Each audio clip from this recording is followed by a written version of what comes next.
এই যে দেখেন গাইস, এই কলমটাতে নাকি গাছ উঠবে।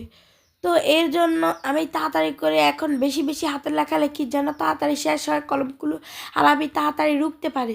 তো এরপরে আর কি আমি তাড়াতাড়ি করে হাতের লেখা লিখতে লিখতে লিখতে লিখতে শেষ হয়ে গেল। এখন আমি রুখে দেব। আমি বিশ্বাসই করতে পারছি না এই ন্যাচারাল হাইজেনিক কলম থেকে নাকি গাছ উঠবে। এই জন্য আমি তাড়াতাড়ি করে নিয়ে এসেছি। ভাবলাম অন্য কোনো টবে না রুকে এই বোম্বাই মরিচ গাছের টবে রুকে পেলে আমি। এই যে দেখেন সুন্দরভাবে রুকে দিয়েছি। এখন মাটি দিয়ে ভালোভাবে চেপে দেবো যেন না লড়াচড়া করে। এই যে সুন্দর করে একদম মাটি দিয়ে দেব।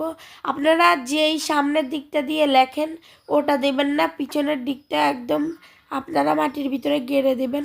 এরপর এখন কালকের এখানে কিছু পানি আছে, এখন এগুলোকে আমি নিয়ে যাব গাছে দেওয়ার জন্য। এই যে দেখেন এখন পানিটা দিয়ে দিবেন আপনারা সুন্দরভাবে। এই যে দেখেন মাটি পানিগুলোকে কিভাবে তাড়াতাড়ি করে খেয়ে নিতেছে। এরপরে আমি এখানেও দিয়ে দিলাম দেখেন। তো গাইস আমি বলি, যখন এই গাছটা থেকে গাছ উঠবে তখন আরেকটা ভিডিও আপনাদের সঙ্গে শেয়ার করা হবে।